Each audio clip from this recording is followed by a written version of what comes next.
conducted tonight, please silence your phones and any electronic devices and refrain from speaking unless recognized. Again, this is a public meeting for the community of Glendora. We appreciate and respect your participation here this evening. Madam Clerk, will you please conduct the roll call? Thank you, Chair. At this time, I will call for an oral roll call vote and request that each commissioner respond with a present when their name is called. Commissioner Gerber, Present. Commissioner Burrell, Present. Vice Chair Kumjian, Present. and Chair Louis Porche. Present. Chair, all members are present, and Commissioner Chavez did call to let us know that he was going to be absent. Thank you. And I would like to turn to our fairy David and ask that you go ahead and present us with the pledge. Thank you.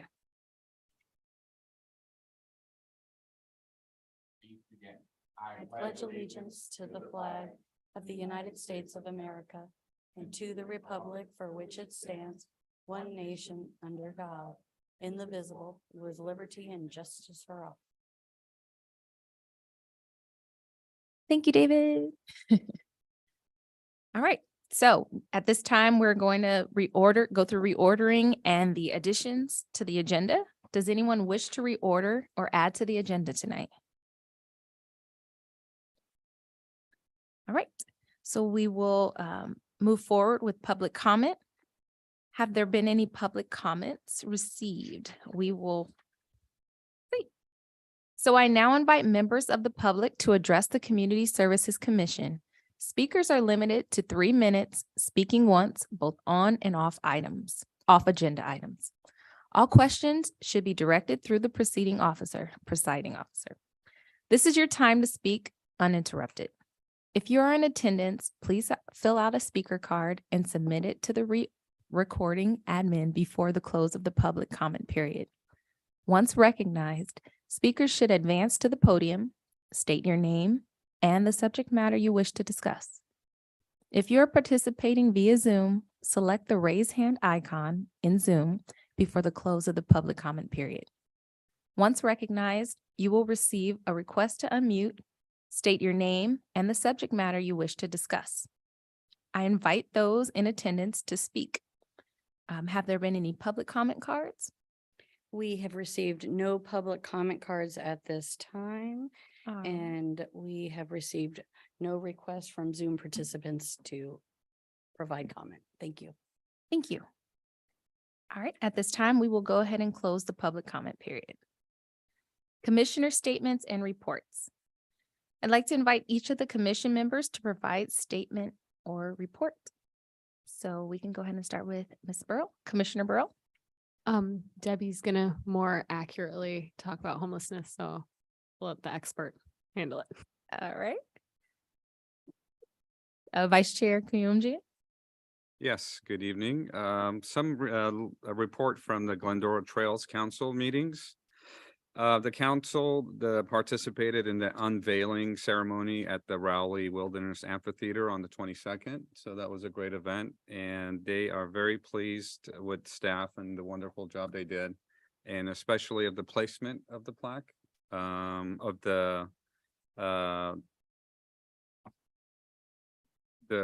kiosk. There you go. And that was such a, the kiosk. And that was a great ceremony. And then Danielle Smith spoke, as well as Director Sweeney. And moving on to fall hikes, just announcing the dates, November 26th at Little Dalton Canyon. And then the winter hikes will begin in January 28th at Colby Dalton Trails. On February 25th, we'll be at Big Dalton Canyon Trails. March 25th will be at South Hills, and April 29th at Little Dalton Canyon. And then also on November 5th, the Glendora Trails Day occurred, and we had a good showing, not as well as the spring, but there were a lot of first timers, so it was great. They had a great time, and they worked on 2 trails and they did a great job and got fed and left. And that's it for my report. Thank you. Thank you for that. Commissioner David Gerber. So for the teen center, they recently hired Ramiro, who is now the director down there working with Annie, and they are in the process of reorganizing and revamping the program down there.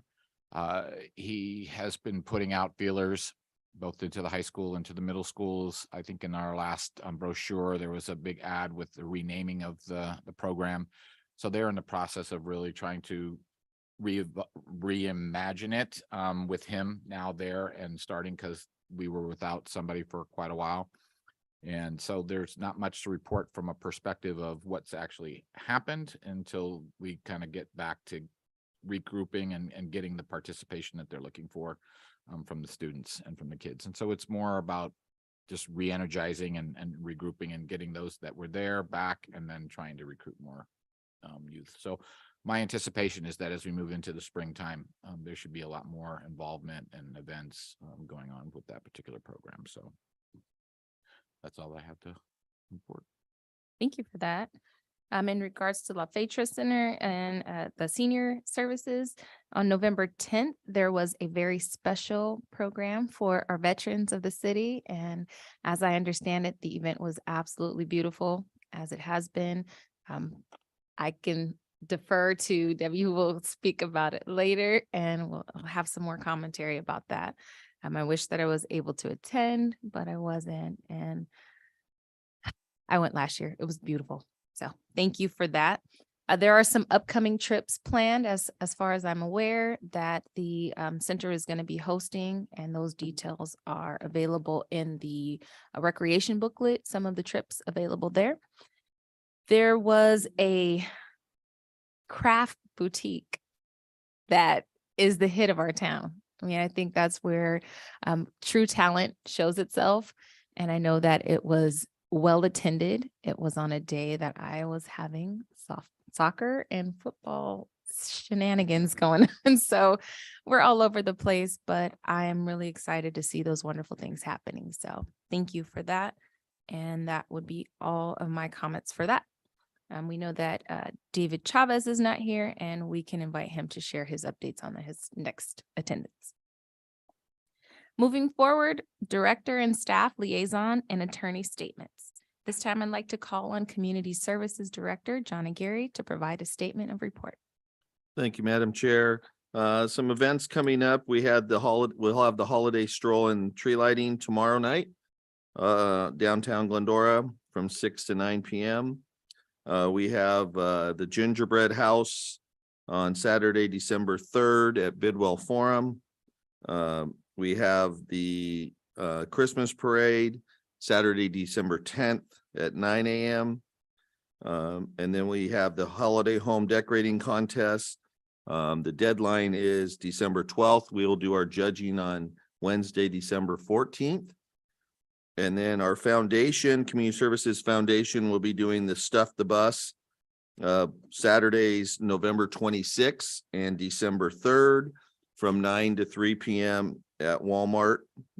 So we have, I believe, 17 boxes of Stuff the Bus boxes out at different organizations and businesses.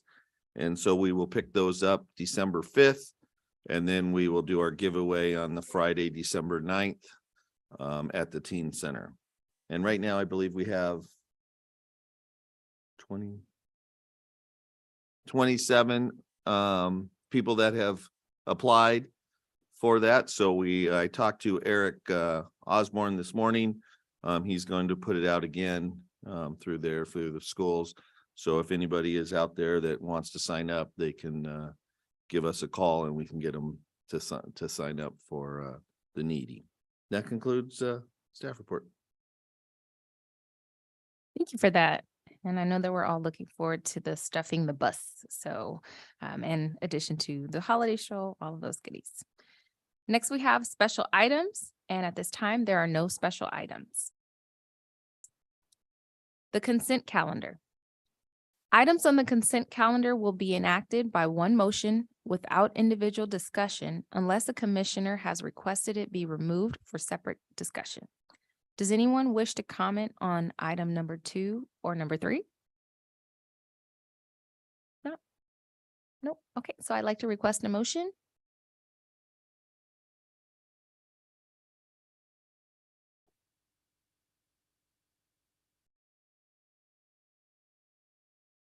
All motion. Thank you. And is there a second? I'll second. Yeah. Awesome. Okay, And so we have a motion by Commissioner Gerber and a second by Vice Chair Kumjian. And I will take an oral roll call vote. Commissioner Burrell, Yes. Commissioner Gerber, Yes. Vice Chair Kumjian, Yes. and Chair Louis Porche. yes. Motion carries 4-0. Thank you. Member agenda items. There are no member agenda items. Unfinished items or unfinished business. There are no unfinished business items. New business. There's a transportation update. So I'd like to invite Transportation Manager Stephen Matier to report. Good evening, Madam Chair and Commissioners. My name is Stephen Matier, the Transportation Manager for the City of Glendora. This is our quarterly update from the Music Commission to update on progress of various projects and programs. So to give an overview.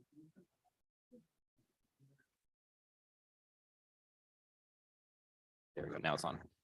All right, I'll start over again. Sorry. My name is Stephen Matier. I was a little quiet. I'm the transportation manager for the city of Glendora. This is our quarterly update to the commission on our projects and programs.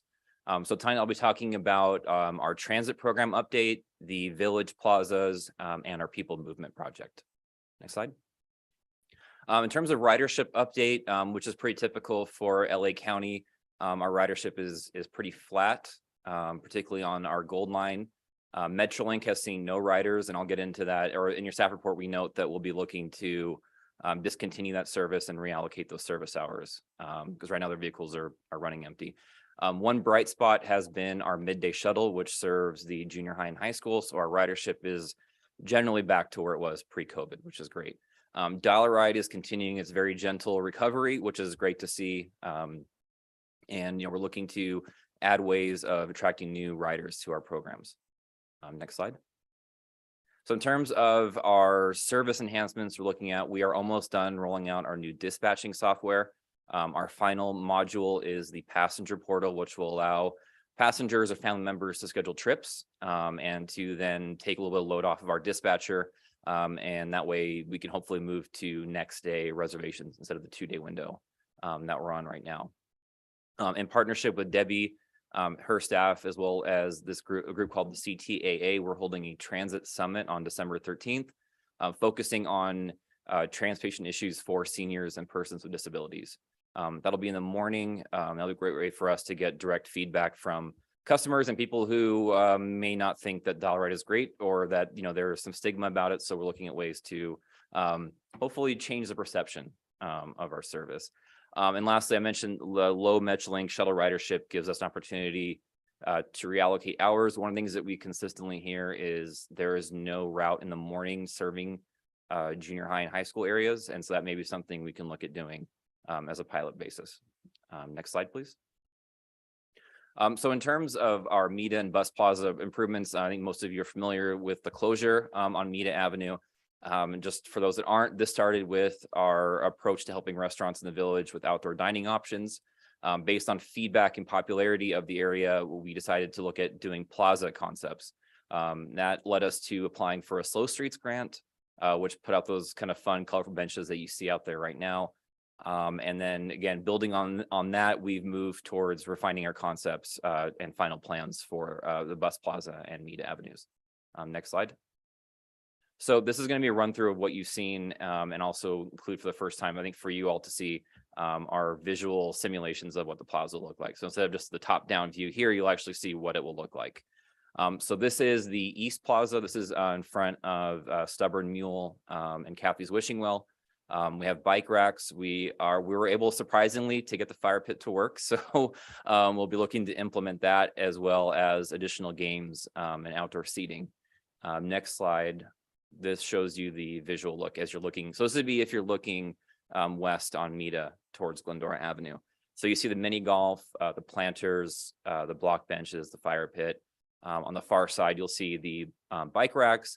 The biggest change for this would be the addition of the shade sail poles over the plaza. What we've seen and what we've heard is shades a big deterrent for people hanging out there, especially during the hotter months.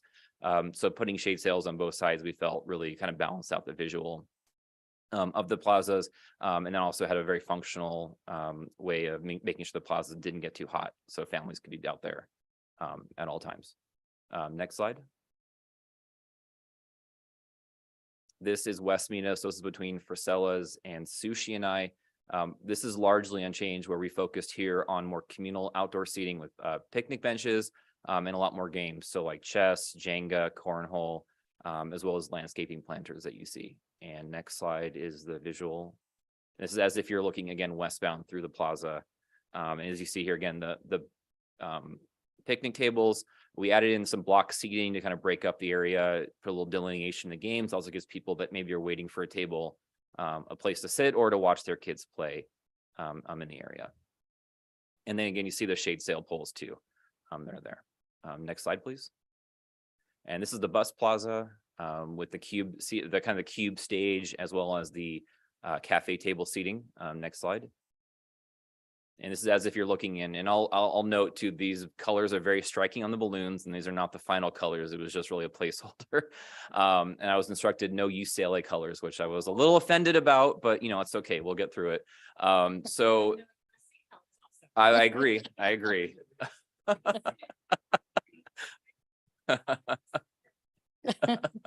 So these are like vinyl balloons. So the kind of interesting thing is we can change these out for holidays. So like 4th of July, Easter, whichever holidays we want to do.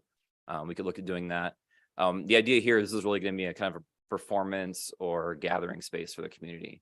And we've noticed that, you know, especially in the summer when the bid had concerts, they were very popular here. So this would be a way to really kind of formalize, you know, this is a gathering spot. Next slide. So in terms of our next steps, we're working to identify a muralist for MEDA Avenue. It might have been difficult to see in those renderings. We are looking to do a paint the street essentially, so that it doesn't look like a street. We're identifying a muralist for that. Council did approve the shade sail purchase on November 8th, and they also approved final conceptual plans that night. Well, so what you saw is what we're carrying forward, and we'll be going out to bid hopefully next month. And lastly, as part of the fire pit, the SoCal Gas wants us to formally close MEDA Avenue. So we'll be doing that via what's called the Slow Streets Ordinance, which will allow us to close or slow down streets based on certain criteria that we have. Next slide. So I mentioned these are the next steps. We have quite another about 4 or 5 months dash ahead of us to get this done. In summary, we're looking to get this done by about mid-March. Which we think is feasible since we've ordered all the furniture. Really the stuff that we'd be waiting on the most has been ordered and taken care of now. It's just getting a general contractor out there to do the work that we need to do. Next slide. So last is our people movement. And just as a reminder, this is 10 miles of various bike and pedestrian projects throughout the city. Includes first, last mile and urban trails. Total cost as of right now is 21 million. That probably will go up as we move through. But we have secured almost $7 million in grants, with the city contributing about 1.3 million. So about almost $9 million worth of grants we've secured. Next slide, please. So our first initial phase is the San Dimas Wash, phase 2 and 3. So we have the existing phase 1 done from Pompey Park to Sunflower Gladstone. This next phase will go from Sunflower Gladstone to Arrow and Grand. So about a 1.5 mile extension. We have various areas along the trail to do more placemaking and kind of pocket parks. So what you see here, this is one concept for the trailhead at Sunflower and Gladstone, which we heard from the community doing our workshops that there was a desire for workout equipment and also seating. So you see some of the picnic benches there. Part of our grant for this is to fund native landscaping. So we looked at areas where to add in drought tolerant natives throughout. Next slide. This is as the project goes through Gladstone Park. So you see the native landscaping on the side, looking at also doing kind of creative habitat for like bees or other insects on the trail. We'll also be adding in a water fountain as well as bike repair stations at this location. Next slide. And then further down towards, okay, sorry, this looks very similar because it's the same people copied over. This is towards Grand and Arrow. Yeah, same person waving, they rode the whole trail. This is another area where we had an opportunity to do a pocket park. And so we're looking at doing some more landscaping barrier between the homes and the path here, and then adding in some seating so people have a place to relax. And you'll see there, that's about the 12-foot width of the path and some trash cans along there as well. Next slide, please. So where we are right now is we're in the final design phase. We have held our 2 community workshops. So what we're working on right now is completing our permitting with the Army Corps of Engineers and the LA County Flood Control District, which can take a long time. And then we also have some right of way to acquire as part of this project. So we're looking to complete design in the winter of 2023. And if we can hopefully get construction before the summer, we could probably make the window. We're limited on when we can build based on the rainy season. The county will not let us build between the months of October and March. So we have a very tight window to get this done. So if we miss that, that'll put us back a year, but that's something that, I think we can live with, given that these take about 6 months to build. And I think next slide is at the end. Nope, just kidding. We did do a Safe Routes to School demo project, which was, and I'll just say personally, one of the most rewarding projects I've done. So for those of you who don't know, Washington Elementary is along Gladstone. It's a 4-lane highway. And so imagine kids trying to cross to get to school and go home. We got grant funding to do a 1-day demo project, which included curb extensions, a mid-block refuge, and some kind of fun fake plant landscaping. So next slide, please. And so here's some pictures from the event. So what you see here is we beefed up some of the, we narrowed the lanes a little bit. We added that refuge you see there, and then there's some curb extensions. And you see the crosswalk. The crosswalk way is able to stand now safely in the middle of the street. Has much better visibility. We did observe much more compliance with traffic laws with this configuration. The good news is that we can do things like this cheaper than doing a full-on reconstruction of an intersection. So that was great to see. Next slide. Here's a better view of that refuge island. So what that is, these are a physical barrier that allows the pedestrian to wait should a car not stop. We also have these educational signs out there so parents could read and understand what these different improvements were. Next slide, please. And with that, I can take any questions Commission has. Thank you. This is wonderful. I know, Mal, you always talk about Commissioner Burrow, how amazing the transportation updates are. It's the visioning of it all, which is exciting. And now it's coming to life. So at one point it was theoretical. Now it's actually happening. So kudos to the team. I think that the updates by the school were wonderful. And I'm sure many of us parents, all of us parents appreciate that. No tree in the, where's the tree going to go? For the bus plaza. Yeah, John worked very hard to get this right. So it will actually sit in front of the balloons will be gone for the tree. It'll sit in front of where the stage area is. So we pushed it further back. Okay. Yeah. Okay. John, don't trust me. John was in my ear. Having a daily. panic attack just a moment ago. All right. And then you mentioned a bike repair station. Mhm. I've never seen one. Maybe it is like a common knowledge kind of thing. Oh, I'm What is sorry. I apologize. Yeah. What is that? So it's imagine like a metal pole, and it has racks so you can lift your bike up there and pump your tires up, or if you need to do various kind of easy, nothing like a bike shop would do, but just really to get a flat or something like that. Cool. Yeah. I apologize for not describing what that was. That's okay. Yeah. I just thought, gosh, I better go look this up real fast because that's incredible. So that's all the comments and questions I have. Excellent job. Thank Great. Thank you. No, I don't actually have any questions. I think you covered everything. It looks great. I just can't wait for it to get started and everybody in the town can start seeing what been planned and start enjoying it. So again, thank you very much. Great information. Yeah, great. And those photos are really, I know like we joke about the same lady waving, but I feel like it's so helpful to really get a sense of it because I feel like the urban trail to me looked so different in those images than I had been imagining, or even what we had kind of seen over by the sports park. And I feel like that's a huge selling point for the community. It's like, oh, this looks like really beautiful along it. There's these beautiful native plants and rocks and stuff like that. So that's fantastic work by you guys to help us all sort of vision what you're talking about. And I love the idea of a morning junior high shuttle. I think would be so helpful for so many parents, more so than pickup. The morning one would be just such a gift, and I feel like could maybe make some decent revenue. I don't know. And yeah, that's all I have. It's my favorite presentation. I love seeing all these like future magical visioning things that are just add so much. And you and your whole team do so much. Almost like if you build it, they can come, just like things that I never thought that you could have. And it's just very exciting to see it come to life. So well done. Thank you. No, thank you for your report. Thank you so much. That was great. I love the the mini bike station concept. That's great. You don't really see that a lot. Right. And that's all amazing, especially here in Glendora, because I think Sierra Madre has more bikers than cars a lot of times. And then just real quick on the balloons.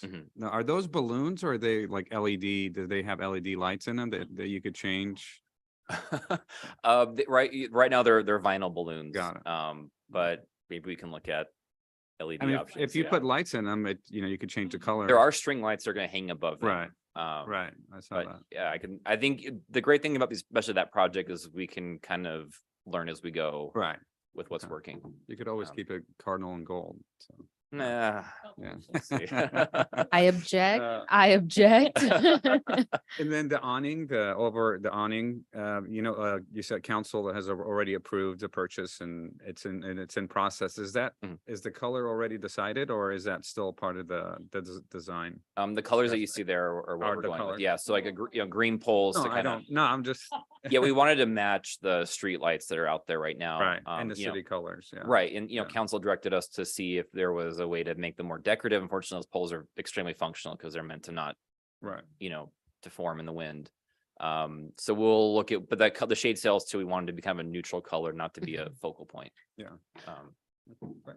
Thank you. We had talked one time about a mural on the side of Andrews. Is that I think you? on sushi night, we were looking at that. Yeah, working with Oh, sushi. Oh, okay. Yeah, that was something we talked, that would require a lot more discussion okay. with the property owner for us to do that, but Oh, okay. that might be something we're able to do in the future. Okay. Well, thank you so much. Thank you. You did mention the numbers for MetroLink were 0, and maybe I'm outdated and I don't know what the MetroLink is. That's embarrassing, right? No, Um, don't worry. What You should come to our workshop that we have where we go over all the transit stuff. Oh, No, so MetroLink is the commuter rail service in LA County. So before the Golden Line came, it's a train that runs from Union Station, like stops in Covina near us, and then goes on to San Bernardino. So before the Gold Line, we had a shuttle down to the MetroLink station. The Gold Line is much more popular for a number of reasons. And so we've seen ridership move from MetroLink to the Gold Line. Pandemic obviously cratered all commuter riders, and then Gold Line's kind of come back, but really MetroLink has none. I mean, in fact, one person we were transporting didn't even go to MetroLink. They were just kind of going. But that's only in this couple area stops though, correct? That's for our population. No, we'll pick up anyone along the route. Right, Because it's but- fixed. Yeah. okay. decline Right. in the MetroLink Right. transportation overall. Oh, all right. Yeah. Right. Right. And our competitive advantage is not paying for parking. And since there's no parking shortage now at APU, so there's really no reason to park and then get on our bus and then transfer. Gotcha. So we're hoping with the new Gold Line station in Glendora, that'll give us a chance to revamp, how we're distributing service. Okay. Well, that's awesome. We try not to, but we kind of tend to grill you more than anyone else because we're all excited about it. So No, I appreciate it. thank you for sitting on the hot seat Thank you. and taking it with absolute grace and wisdom and knowledge. I think all of our questions were answered. So Thank you so much. Yes. Right. So with no further questions, I'd like to request a motion.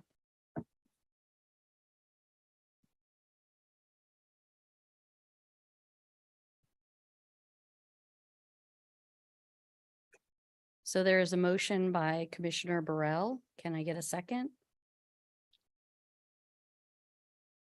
I'm logged out, so I can't vote. So I will second it. No, it's already. I- Nick I Sheffield- second. Oh, it's already been seconded. Okay. By Vice Chair Cube Gian. I'll take an oral roll call vote. Commissioner Burrell, Yes. Commissioner Gerber, Yes. and Vice Chair Cube Gian, Yes. and Chair Louis Porche. Yes. All right, motion carries 4-0. Thank you. Thank you.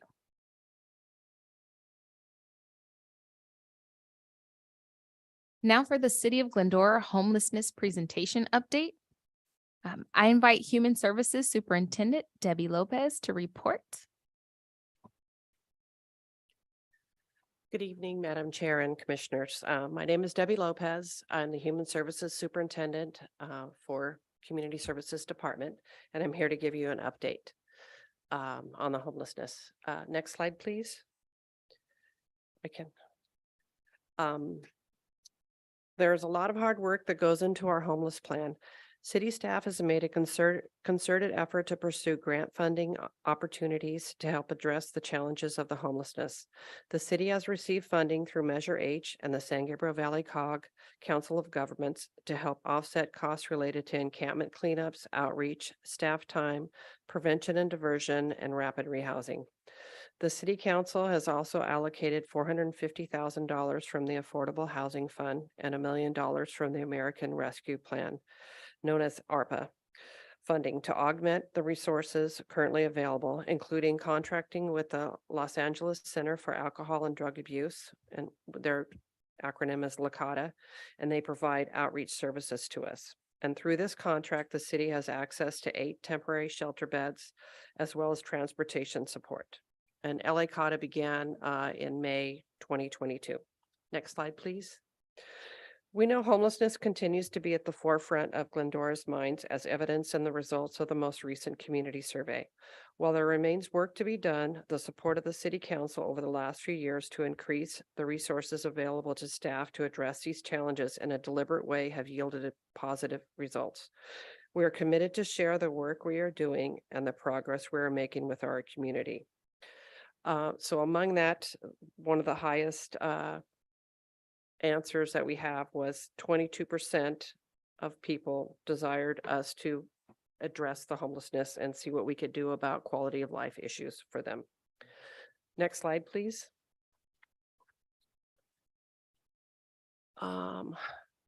Take my glasses off so I could see. 52.8% of respondents indicated that there's too little affordable housing for middle income families. And then 36.4% of respondents indicate there's too little affordable housing for low income families. And that's an increase from our 2018 survey. So it's becoming more and more on the forefront of people's minds. Next slide, please.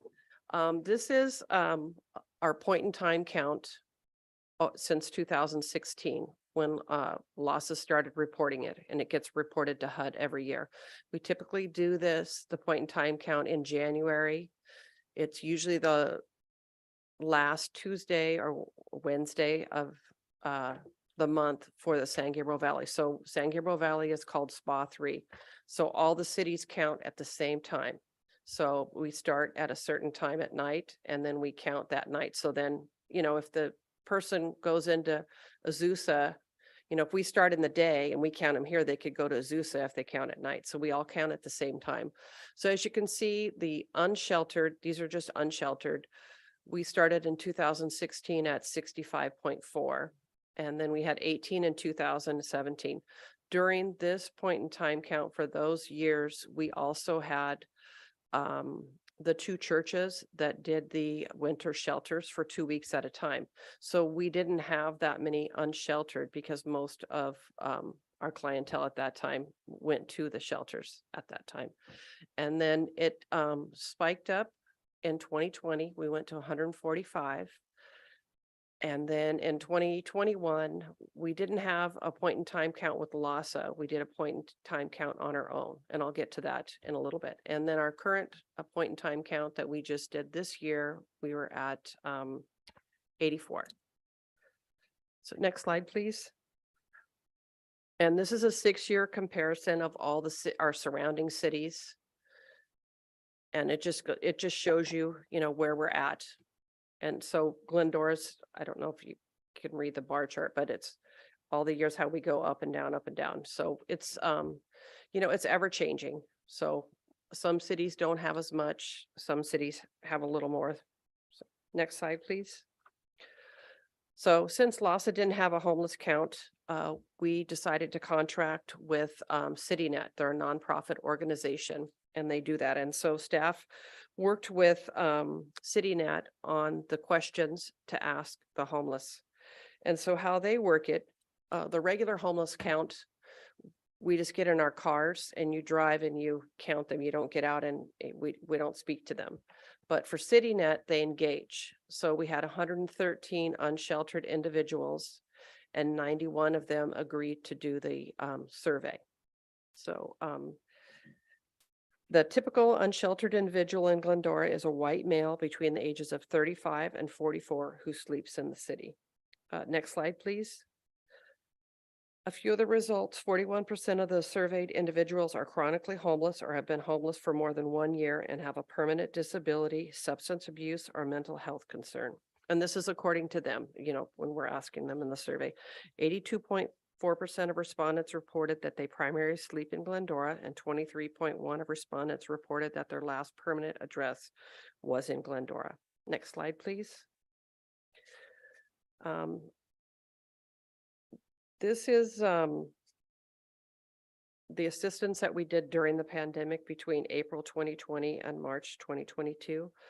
We housed 68 individuals for a total of 6,624 total room nights. We were able to place 42 individuals into Project Room Key with the help of our partners, Union Station. And then we also were able to move 5 individuals into permanent supportive housing. So I think we did pretty well. Next slide, please. For our grants, we had 3 grants, one from the San Gabriel Valley Council of Governments for $240,000. And the city was the lead for the 3 cities grant that we had for $359,000. We had a housing navigator, outreach worker, and we also had funding for motel vouchers and rapid rehousing. So we could help people get into housing, like supply the first months and maybe their security. And then the 5 cities grant, we worked with Azusa, Duarte, Covina, and West Covina, and we had a housing navigator that did street level outreach. Next slide, please.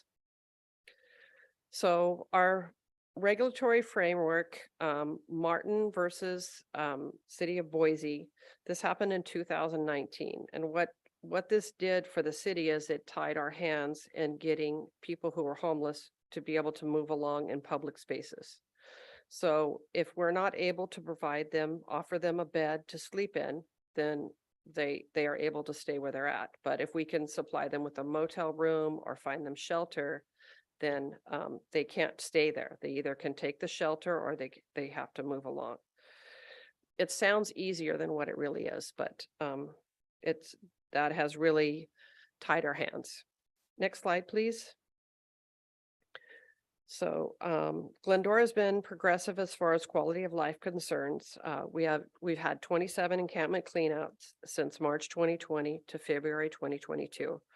74 tons of trash and debris, 1,235 pounds of human waste, 90 pounds of needles, 30 pounds of hazardous materials, and 19 propane tanks. That's all come out of South Hills for the most part. Next slide, please.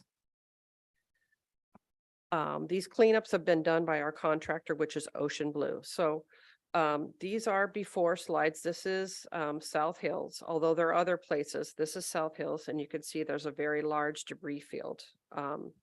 Next slide, please.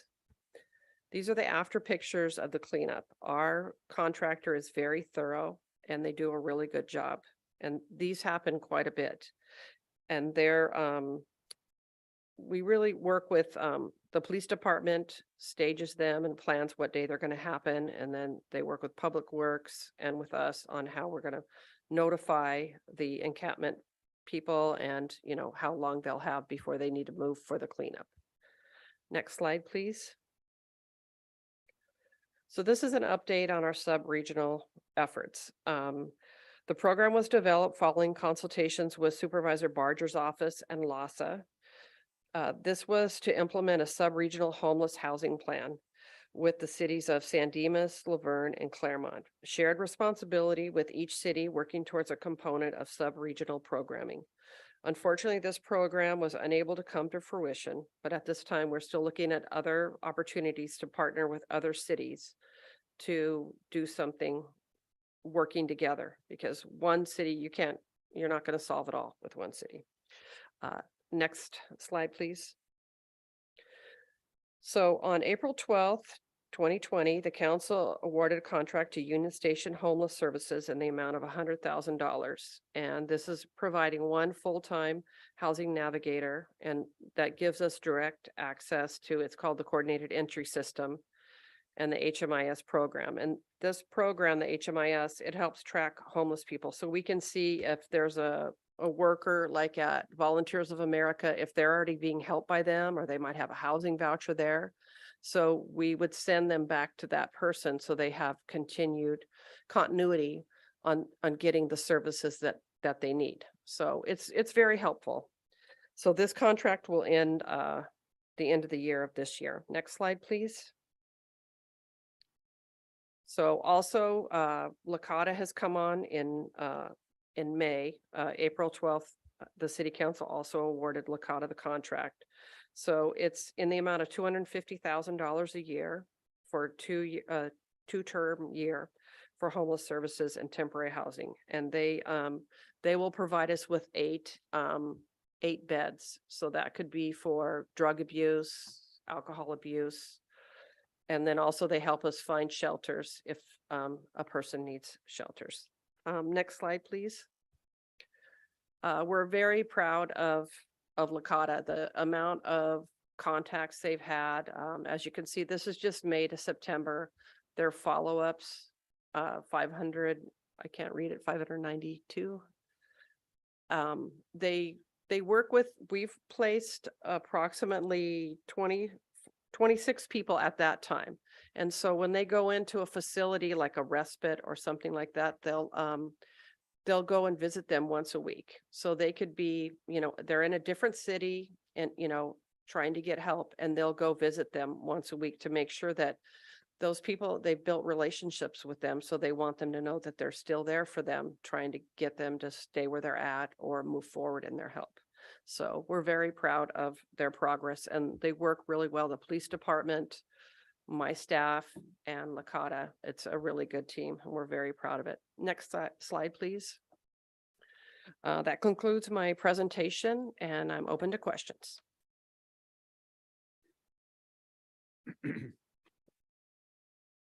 That's a lot of information. It's not a lot of pretty pictures like Yeah. The one thing that continued to stick out throughout the presentation when I was looking at some of those graphs is San Dimas and Laverne and their low numbers. Is it directly related to the fact that we might have on our city property this open space or more open space that homeless would find as an encampment versus those cities? What would create such a Well, there's lots of different things. I mean, I can't say for sure because I've not been homeless, like trying to make a decision, but one is that the Gold Line ends at the border of Glendora and Azusa. So we do have people who come from there.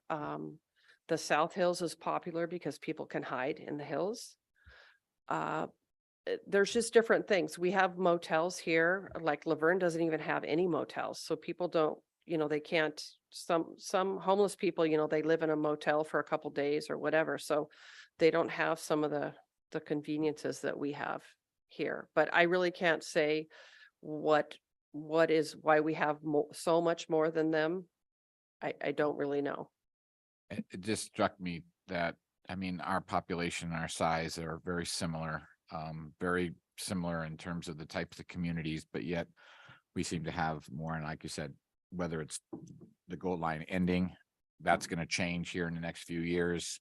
So is that going to, transport different, numbers? But the amount of work that you guys are doing, and to see our numbers go up to over 100 and significantly come down, just means that we are trying to address the problem and in whatever capacities that we can, putting as much resources into it. And so I think that's great. And I think, again, a lot of the city doesn't see that information. Mhm. They go and drive around and they see a person or they see the people. So that's all they can figure, versus understanding what truly goes on and how much we are really trying to address it. So I think it's great work. It's just unfortunate that we don't have the ability to communicate it in a very simplistic fashion to the community as often as possible. Well, it's a lot of information. So I've been trying to go around to organizations and do a presentation, but as you can see, you guys are familiar with it. So just think of someone who really isn't as familiar to just get this information dumped. It's a lot. No, it is. It's overwhelming. It really is. I mean, it's just trying to grasp some of those things and pick out. But again, I go back to it. The fact that you have that much information means that we are doing a great deal of work and effort towards it. And I just don't think the city, the general population in the city really realizes to the extent that we are, and that what you are doing and what the community is doing. And I think it's unfortunate that you don't get that visibility, but it's hard, but it's great work. Well, And- homelessness isn't very popular, so you don't get, it's not the fun stuff. The fun stuff gets popular. Right. No, without a doubt, So, without a doubt. But, but I'd like to keep add it too, up. we get a lot of support from our city council. They do, help us with funds and different avenues to get the help that we need. And so that is, one part of a great big part of our success, really. And again, it's a tribute to those that are in leadership and identifying the problem and trying to work past it. Mhm. And I just wish the community at large would understand that better, because you guys are doing a great job. So Thank you.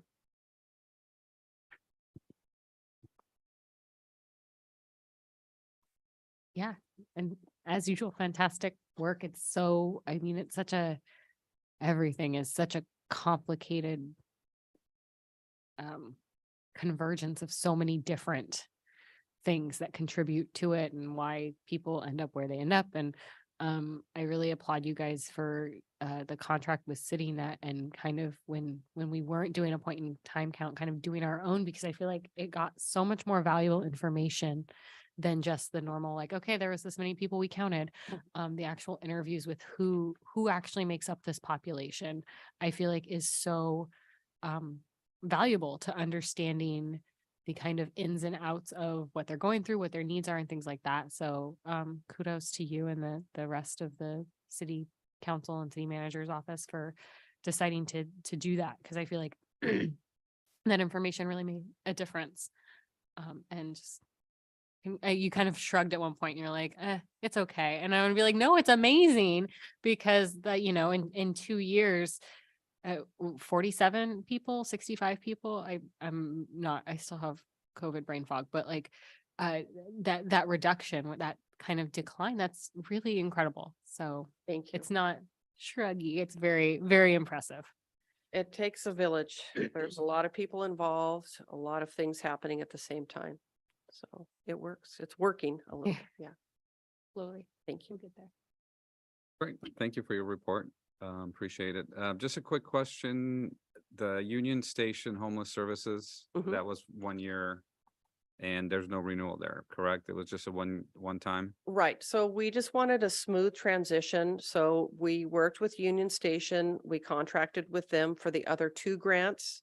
So we were already familiar with their outreach. And then at the beginning of the year, you know, we were unsure like when Lakota would start and all the logistics. So in order to make a smooth transition, we decided that we would keep on Union Station. And then, you know, we brought Lakota in and they worked really well together, but Lakota can provide so much more services to us and they can do transportation. So I can't do transportation. So I got in trouble for that. So Yeah. Um, Well, great, thank you. That was it. thank you. Thanks. I second and third all of the great comments that were made. This is, I put work of the heart. It is sombering too, because I think it often can be overlooked and the rest of life takes over, but this is important information and the work that's being done, I definitely see it out on our streets. We don't see what we were seeing prior to COVID, where our benches were filling up with our unhomed or our unhoused individuals, which told me that they were living or going somewhere. So it's good to see the report. Fantastic that 91, that's a high percentage of those that were surveyed. So that's incredible. And data speaks, data talks. So it's really nice that you have that. Thank you for pulling this together and giving us and the community a visual into that work. Thank you. It does not go unnoticed. So thank you for that. Thank you. I want to take this time to request a motion. All right, and I think there are no more questions. Thank you. We have a motion by Commissioner Gerber. Is there a second? And I have a second by Commissioner Burrell. I will open the voting and take a roll call vote. Commissioner Burrell, Yes. Commissioner Gerber, Yes. Vice Chair Cumjian, Yes, and Chair Louis Porche. Yes, Motion carries 4-0. Thank you very much. thank you. Commission and staff closing comments. I'd like to invite the commission and staff to give closing comments, starting with Commissioner Burrow. I'm blanking. Sorry, I have really bad brain fog. Great meeting. Thank you to both Debbie and Stephen for their super informative presentations. Everyone should go to the holiday stroll tomorrow and check out the unpermitted North Stage at Bennett and Glendora. Amelia will be performing at 7:07. It's my little plug for my little soloist. But John can't go because he'll shut it down. All right, Commissioner Gerber. Again, great information. Really speaks to what the community is doing and what we're looking forward to. So I appreciate that.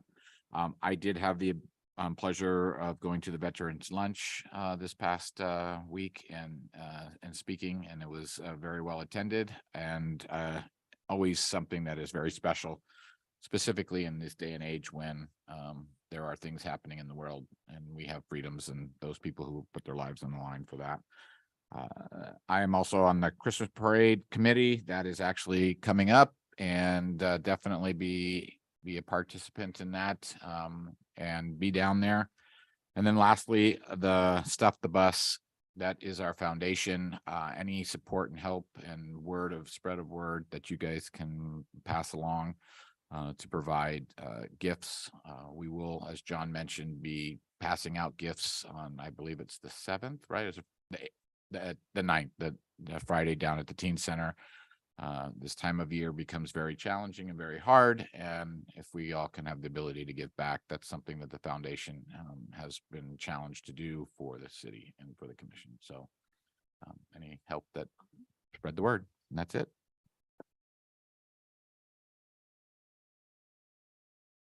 Vice Chair Kiyumjian. Yes, well, thank you for the reports this evening. Really appreciate your hard work and effort.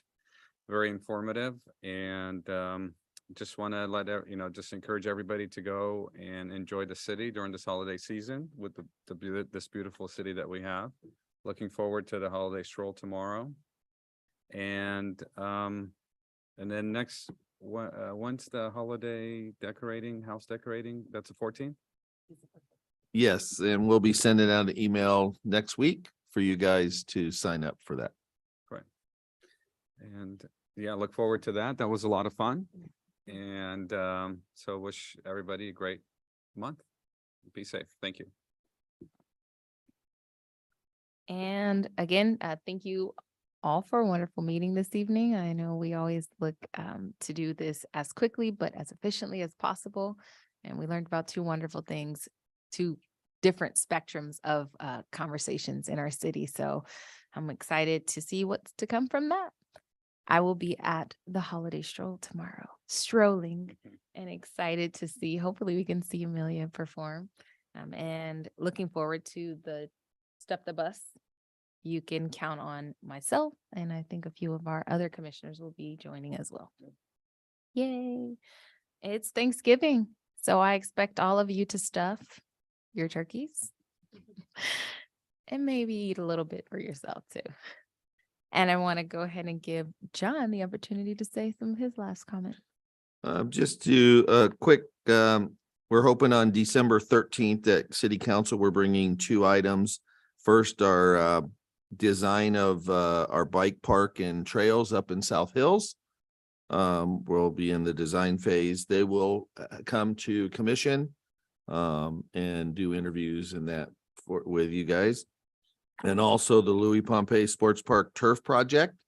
We're hoping to come to award a contract for a design build on the 13th also.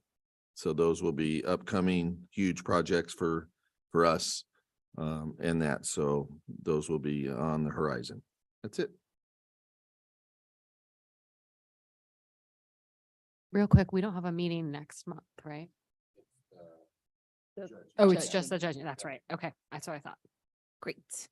Okay, so with that being said, I want to go ahead and adjourn the meeting at 7:58. Thank you, everyone.